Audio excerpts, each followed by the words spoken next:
4단원 자원의 개발과 이용에 대해서 한번 살펴볼 텐데요. 이번 단원에서는 에너지 자원, 그리고 자원을 둘러싼 갈등, 우리가 편재성이라는 걸 배울 텐데요. 자원은 전 세계에 골고루 퍼져 있는 게 아니라 어느 쪽에 몰려 있습니다. 그러다 보니까 갈등이 생길 수밖에 없고요. 이 자원과 관련한 주민생활, 그리고 새로운 대안으로 떠오르는 신재생 에너지에 대해서 살펴보겠습니다. 맨 처음에 에너지 자원에 대해서 살펴볼 겁니다. 일단 자원의 뜻부터 짚고 넘어가죠. 자원은 넓은 의미로는 인간에게 유용한 모든 걸 얘기합니다. 천연 자원, 인적 자원, 문화적 자원, 이런 모든 걸 다 자원이라고 그러고요. 좁은 의미로는 천연 자원만을 얘기합니다. 이 천연 자원도 이제 식량 자원, 광물 자원, 에너지 자원 등으로 분류가 되는데요. 뭐 따로 설명할 필요 없겠죠? 식량이라면 쌀과 밀 같은 거, 광물이라면 철광석, 뭐 구리 같은 그런 광물질들, 그리고 우리가 관심 있는 에너지 자원이 있습니다. 에너지 자원은 석유, 석탄, 천연가스 같은 것들을 우리가 에너지 자원이라고 하는데요. 자, 에너지 자원에는 석유, 석탄, 천연가스, 수요 및 원자력 등이 있는데요. 그 중에서 현재 가장 먼저 그 석유부터 먼저 설명하도록 하겠습니다.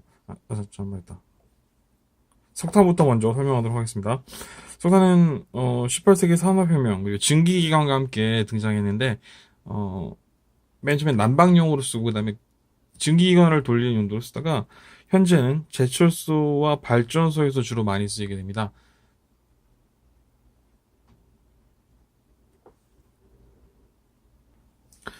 간단히 설명하자면 용광로가 있다고 칩시다. 빨리 맞다 그러세요. 자, 용광로에 철광석을 넣죠. 그리고 많이들 착각하는데 아래에서 불을 떼는 게 아닙니다. 이 용광로가 워낙 그 열을 잘 견디기 때문에 밑에서 아무리 불을 떼도 뜨거워지지 않죠.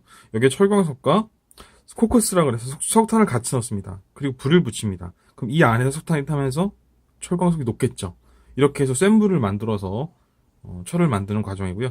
발전소 같은 경우에는 이제 석탄이 워낙 싸니까 이 석탄을 활용해서 화력 발전을 많이 하고 있습니다.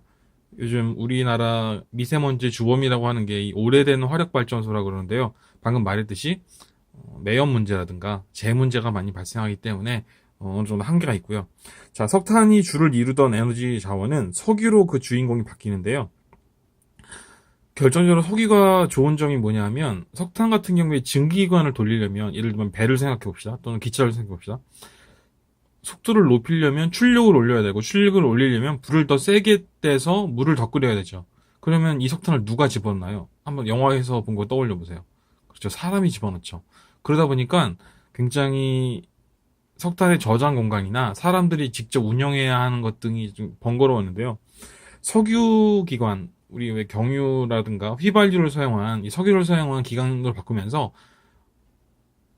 엔진 출력을 높이려면 석유 밸브를 좀 열면 되죠. 기름을 좀 더 많이 넣으면 되죠. 이건 사람이 필요 없고 자동화 시킬 수 있기 때문에 훨씬 공간을 적게 차지합니다. 그러면서 배라든가 기차의 주 원료가 주인공이 석탄에서 석유로 바뀌게 됩니다. 현재는 석유가 거의 대부분의 운송기관에 많이 쓰이죠. 그리고 저번에 얘기했듯이 석유화학 제품이라 그래서 석유에서 플라스틱의 원료가 나옵니다. 그래서 현대 문명을 석유 문명이라고도 하는데요. 석유 문명이라고도 하는데요. 굉장히 대부분의 우리 일상생활에서 이 플라스틱, 석유 화학 제품이 많이 쓰이고 있습니다. 천연가스는 지하에 매장되어 있는데 석유랑 함께 매장되어 있는 경우도 있고 천연가스만 매장되어 있는 경우도 있습니다. 예전에는 천연가스가 기체 상태이기 때문에 운반을 할 수가 없었어요. 그래서 석유를 시추하면서 그냥 불태워버리곤 했는데 지금은 이 가스를 차게 액화시켜서 물화시켜서 물로 만들어서 운반하고 저장하는 기술이 나오면서 천연가스도 굉장히 중요한 자원으로 쓰이고 있습니다. 우리 아파트에 난방이라든가 아니면 지역 난방 같은 경우에 도시가스라고 그러죠. 그래서 파이프로 연결해서 널리 쓰이고 있는 게 천연가스고요. 우리나라에서도 천연가스가 상당히 많이 나오고 있습니다. 그래서 자동차 연료로도 쓰고 있고요. 상당히 쓰임새가 많습니다.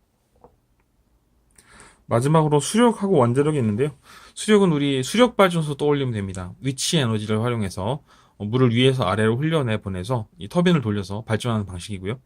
원자력은 핵분열을 이용해서 물을 끓입니다. 그 증기로 발전을 하는 방식이 원자력 발전이죠. 이 에너지 자원은 현재 많은 문제점이 제기되고 있습니다. 맨 먼저 석탄이나 석유 같은 화학연료는 화석연료죠. 화석연료는 지금 고갈의 위험 크다 그러죠. 이미 고갈이 가까워왔다는 얘기도 있습니다. 그래서 아까 전에 얘기했던 석유 같은 경우에 고갈되면 우리 석유 문명 자체가 붕괴되겠죠. 그리고 석탄이나 석유는 이산화탄소뿐만 아니라 다양한 오염물질을 배출하게 됩니다. 이 또한 어떤 지구 환경에 부담을 줍니다. 수력은 깨끗한 건 좋은데 댐을 아무데나 만들 수는 없죠. 댐 건설에 한계가 있고 또 물이란 것이 한번 흘러가 버리면 비올 때까지 없는 거기 때문에 지속적인 발전을 한다는 게 쉽지가 않습니다. 마지막으로 원자력 같은 경우에는 발전 단가는 매우 저렴합니다. 적은 비용으로 많은 전기를 생산할 수 있는데 문제는 여기서 방사선이 누출될 위험, 그다음에 방사선 폐기물이 나오죠. 이런 것들은 지하 깊숙이 폐기물 처리장을 만들어서 묻어야 되는데 만약에 이것이 발전이나 보관 과정에서 누출되거나 할 경우에 굉장히 어떻게 표현해야 될까요? 어마어마한 재앙을 불러일으킬 수 있습니다. 그리고 또 이런 폐기물이나 발전소를 짓는 과정에서 지역 주민과의 갈등이라든가 상당히 많은 시위, 어떤 어려움 같은 것들이 많이 생기게 됩니다. 그래서 이 모든 걸 따지면 오히려 화력발전보다 비용이 많이 든다는 얘기가 나올 정도로 상당히 뒤처리 과정이 어려운 에너지 자원입니다. 이런 에너지 자원 문제 해결책으로 우리는 두 가지 방법을 꼽고 있습니다. 우리가 할 수 있는 게 맨 처음에 절약이죠. 최대한 에너지를 아껴 쓰고 또 기술 개발을 통해서 에너지 소모가 적은 제품을 만들어서 쓰는 방법이 있고요. 그리고 대체 에너지를 개발해야겠죠. 그래서 대체 에너지라는 것은 신재생 에너지라 그래서 태양이라든가 풍력 발전, 또 바이오가 뭐냐면 우리 사탕수수에서 자동차 원료를 뽑아냅니다. 이런 식으로 땅에 심은 작물을 통해서 어떤 생물적인 자원 이용을 통해서 자원을 만들어내기도 하고요. 또 해양 에너지라 그래서 우리 파도라든가 조력 발전이라고 얘기하는데 밀물과 썰물이라든가 파도의 흐름이라든가 이런 걸 통해서 발전을 하는 방법도 있습니다. 문제는 이 신재생에너지는 상당히 무제한적이고 그다음에 깨끗하고 환경에 부담도 덜 주지만 우리가 좀 어려운 말이다. 발전 단가가 아직은 높습니다. 무슨 얘기냐면 화력 발전이나 원자력 발전에 비해서 시설 투자비가 많이 들고 이를 통해서 발전을 할 경우에 돈이 좀 많이 듭니다. 이 비용 문제는 기술 개발을 통해서 앞으로 계속 낮춰 나가야 하는 문제입니다.